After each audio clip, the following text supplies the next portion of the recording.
Sebab doktor dari S1, degree sampai ke S3, PhD memang dalam bidang hadis kan. Oke.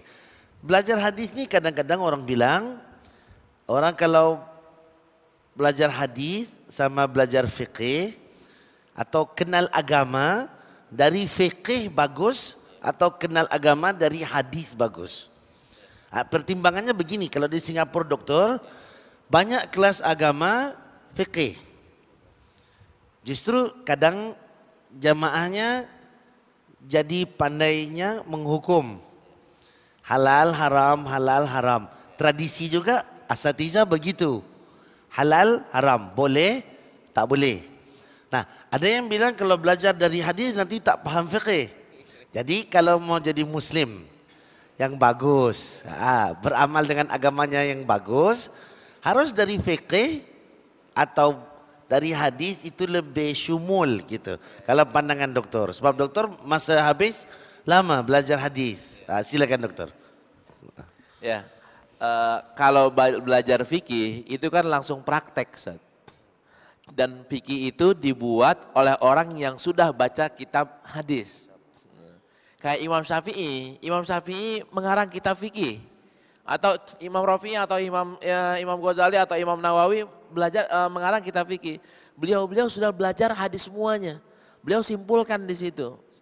Imam Malik kan jagoannya hadis kan, Zat.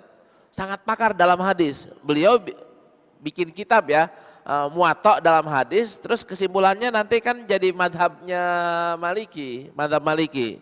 Fikihnya madhab Maliki, kitabnya hadisnya kitab Muwatta. Yang salah adalah orang belajar hadis baru sampai bab 1 sudah seolah-olah udah jago fikih. Ini yang salah, Ustaz. Kalau kita belajar hadisnya cuma sepotong, itu banyak hal yang kita tidak tahu. Sebagai contoh di masjid sini mungkin orang baca Fatihahnya baca bismillah, Ustaz ya. Nah, pakai jahron. Ketika kita sholat di Madinah atau di Mekah, bismillahnya ternyata sirron. Kita bilang ini imamnya salah nih, imamnya kurang bismillah. Nah, kan seperti itu. Atau sebaliknya, ini kok bismillahnya jahron, kenapa enggak sirron? Kalau orang yang baru baca satu hadis doang, satu hadis saja, dia bisa menyalahkan yang di Madinah atau menyalahkan yang di Asyakirin. Tapi kalau orang yang sudah baca dua hadis itu membenarkan yang di Asyakirin, membenarkan yang di Madinah. Ini perbedaannya. Nah, sekarang nih Zat, kita ngaji di sini. Antum guru Zat. Antum baru hari ini, antum baru baca satu hadis tentang bismillah itu sirron, Zat. Saya hadir. Minggu besok saya pergi melancong ke Malaysia. Antum jahar. Nah, besoknya saya baru datang lagi. Apa yang saya bilang kepada orang-orang, nggak boleh baca secara jahar, harus pakai siron. Saya ngajinya sama siapa? Sama antum, Ustaz. Padahal ngajinya cuma satu hari. Ketinggalan satu. Nah, antum kan pakainya pakai hadis doang, Ustaz, nggak pakai fikih. Walhasil saya akan mengatakan jahron, nggak pakai siron atau sebaliknya, Ustaz ya. Sebaliknya. Nah, walhasil orang belajar hadis itu harus belajar hatamin dulu, baru baru menyimpulkan. Itu, Ustaz. Jadi berarti kalau kita mengenali agama daripada hadis itu juga approach apa Ustaz? Salah satu cara yang bagus. Kalau berbanding langsung ke fikih begitu. Tapi tidak juga kita menolak kepentingan fikih, betul kan Ustaz? Tuan-tuan dan puan begini, sebab kita memang belajar. Tuan-tuan alhamdulillah, saya tadi terangkan pada Dr. Ahmad, kelas Asyakiri ini dia kelas berpuluh tahun. Saya bilang saya baru datang ngajar. Sebab menggantikan Ustaz Kamar Zaman. Ustaz Kamar Zaman menggantikan Sahibus Samah Mufti. Tuan-tuan dengan Mufti saja saya kira masanya lama. 10 tahun ada Pak Haji Adnan. Ada ya 10 tahun Pak Ibu. Ustaz orang yang lama kalau di sini Pak Haji Adnan sama Pak Haji Abu. Kalau memang yang ada beberapa yang saya tak dapat sebut nama. Kalau sama ayahnya mufti, itu lebih sebelum lagi kan Pak Janan Pak Abu, lama. Jadi tuan-tuan dan puan, alhamdulillah. Saya pribadi tanya soalan itu menunjukkan bahawa sebab ada juga orang yang menyatakan kita kalau belajar hadis nanti tak faham fiqih. Justru Dr. Ahmad sebut ulama fiqih justru khususnya tu pada hadis dahulu. Sebelum mereka ataupun dalam masa mereka memberikan penerangan fiqih, mereka juga ahli kepada hadis. Jadi bermakna hadis Nabi SAW, Doktor, taraktu fikum amrain, ma in tamassaktum bihima. Nabi kata tinggalkan dua perkara, kalau kamu pegang kuat-kuat, kamu tak sesat. Secara umum, kitabullah dan sunnah Nabi. Ini hadis Rasulullah SAW. Tapi kita taklah sebut kata fikih dalam hadis ada, akhlak dalam hadis ada, ilmu-ilmu lain dalam hadis, tamadun ada, counseling, tuan-tuan psikologi dalam hadis ada. Nah, makanya saya tanya soalan begitu kepada doktor supaya menampakkan kepentingan hadis dalam kehidupan. Nah, gini, doktor maaf ya, saya ini pakai dua topi. Satu topinya mengulas, satu topinya moderator. Jadi dua. Begini, saya kagum. Tuan-tuan, saya kira kita kena lihat juga orang yang serius seperti Dr. Ahmad Lutfi yang masanya dia habiskan lama belajar, menuntut tentang hadis. Sebab saya tak pernah nampak doktor keluar di kaca TV selain sama hadis. Betul kan? Memang laptop ni memang dia selalu. Memang doktor, pasien doktor sama laptop sangat rapat. Akan ada introduction kepada seni hadis. Jadi tuan-tuan, kita memang di Singapura, kita kekurangan pakar kepada hadis. Kalau ada pun pelajar-pelajar, maksud saya, walaupun sudah kita graduan, tapi masih kecil. Maksudnya harus belajar yang banyak. Jadi alhamdulillah, tuan-tuan dan puan-puan, kalau tak mampu banyak, kita wujudkan suasana. Sebab zaman ni hadis itu mencakupi pelbagai aspek. Sampai pada tahap doktor zaman ini kalau di Singapura ada yang menggunakan hadis yang palsu. Itu sangat menyinggung anak kita. Dia sangat macam saya sebut dengan tuan-tuan selalu. Dia sangat mengecilkan hati seorang yang mencintai Rasulullah sallallahu alaihi wasallam. Nah, makanya tak kenal maka tak cinta. Jadi harus kenal, jadi lebih menambahkan kecintaan kita pada Nabi alaihi salatu wasallam. Doktor tanya ya. Misal doktor selama sepanjang belajar hadis ini ataupun sampai hari ini pun masih belajar. Apa itu tantangan cabaran yang utama kalau belajar hadis menurut dokter secara pribadi? Ya, ada perbedaan antara orang yang dikatakan sebagai ulama hadis dengan orang yang dikatakan ulama fikih atau ulama yang lainnya. Ini perbedaannya di sini, Ustaz. Kalau belajar hadis itu ya, hadis itu ada dua unsurnya. Ada sanad dan ada matan. Kan hadis itu kan ada dua. Ada sanadnya, ada matannya. Kalau orang yang belajar hadis ansih, betul-betul belajar hadis, mereka akan konsentrasi di sanad. Kalau orang belajar fikih saja, orang akan konsentrasi ke matan. Orang yang tidak belajar, tidak ke sini. Kita ketika mendalami hadis itu lebih konsentrasinya ke sanad. Nah, ke sanad ini kesulitannya adalah referensinya, Ustaz. Referensinya yang kita sering lihat adalah tingkat kesohihannya.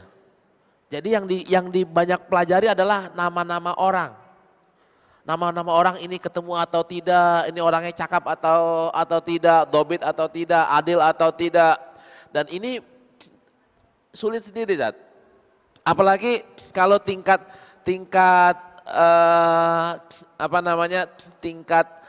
keadilan seseorang antara zaman dulu zaman sekarang beda. Beda. Contoh mudah. Yahya ibn Ma'in termasuk orang yang kalau lihat ulama hadis minum sambil berdiri, beliau nggak mau ngeriwayatkan dari beliau. Orang ini dianggap sudah cacat. Nah sekarang nih kita siapa yang tidak pernah makan sambil berdiri? Iya sambil berjalan, bahkan sambil berjalan. Di tradisi ilmu hadis, orang yang kencing kencingnya berdiri itu jadi aib, jadi jarah. Sekarang nih kalau kita pergi ke airport gimana? Kan kita terpaksa berdiri. Tingkat kejujuran standarnya Imam Bukhari dengan tingkat kejujuran zaman sekarang kan sudah berbeda, Ustaz. Ibu-ibu zaman di kampung dulu, Bu, ingin motong ayam kan kena tangkap ayam. Bagaimana, Bu, cara tangkap ayam? Pasti ibu-ibu ambil beras, ditabur, ayamnya datang, ibu ambil kan gitu kan? Ambil habis itu potong. Kalau menurut Imam Bukhari, ibu sudah penipu. Kenapa kok penipu? Karena menipu ayam. Ketika menipu ayam, berarti hadisnya nggak sahih. Nah, gimana, Ustaz? Justru ayamnya bisa ditipu apalagi hadisnya, kan Ustaz? Gitu. Dia udah berani nipu ayam. Nah, jadi kan standarnya sudah berbeda. Sama seperti saya belajar di Jordan. Ini takhusus hadis banget di Jordan. Itu saya belum punya jenggot, Ustaz. Waktu itu usia masih muda. Apa pertanyaan pertama dari dosen saya, dari teman-teman saya? Syekh Ahmad, wen lihyatak, mana jenggot kamu? Mana jenggotnya? Jenggot kan sunnah, kenapa kamu gak ngamalin sunnah?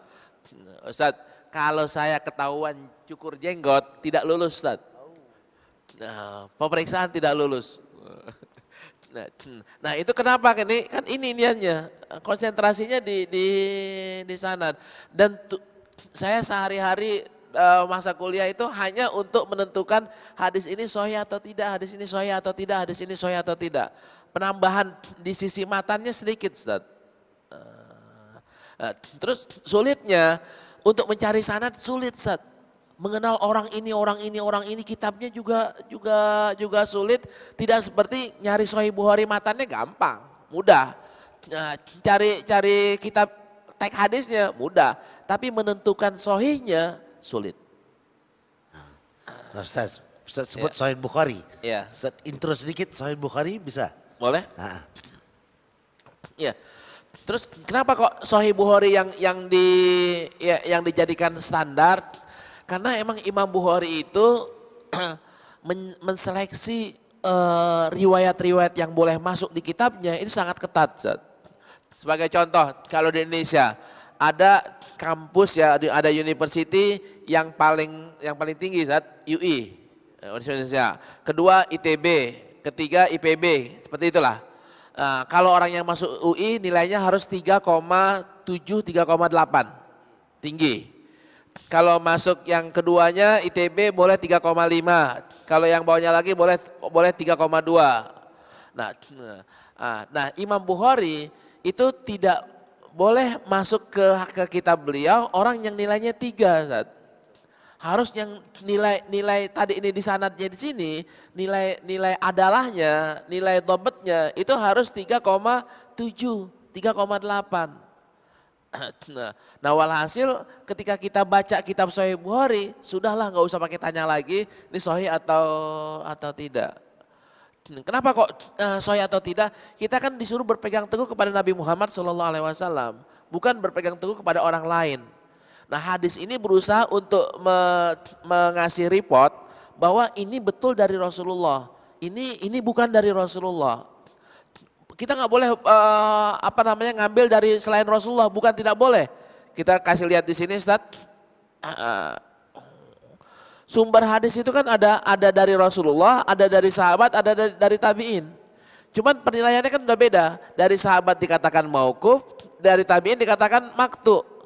Nilai kekuatan hukumnya ini nggak bisa terbantahkan, Ustaz. dari Rasulullah tidak bisa terbantahkan. Kalau dari sahabat boleh perdebatan. Ibn Umar bilang A, Abdullah bin Abbas bilang B. Maka terjadi dua pendapat, dua pandangan. Tabi'in lebih banyak lagi.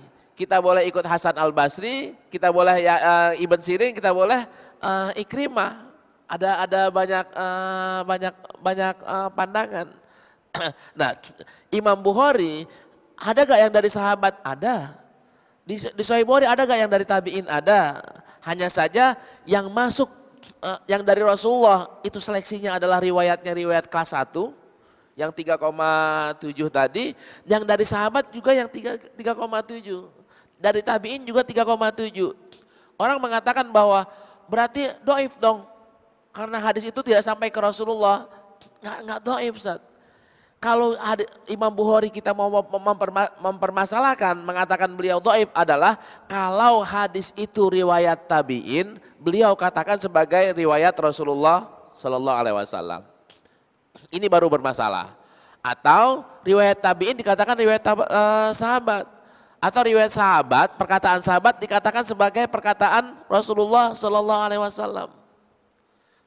Contoh yang paling mudah. Di Sahih Bukhari ada kata-kata iza amsaita fala tantaziris sabah wa iza asbahta fala tantaziris masa.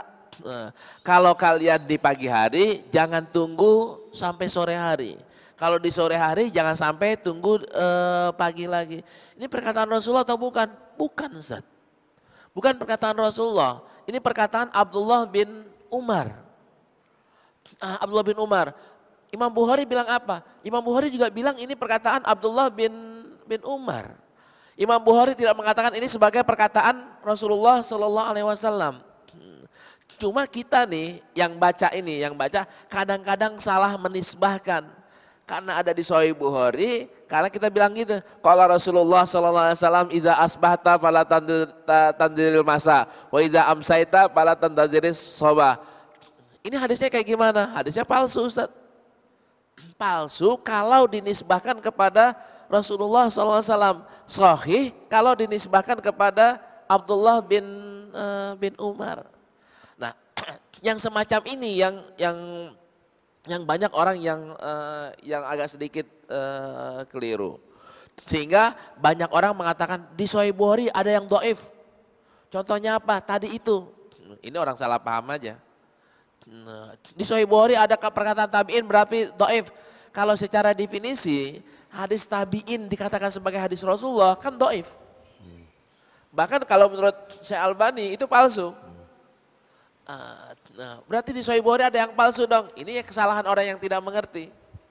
Jadi berarti Sahih Bukhari otentik, Ustaz. Hadisnya nggak perlu diragukan. Nggak perlu diragukan. Oke. So berarti gini tonton dan perempuan.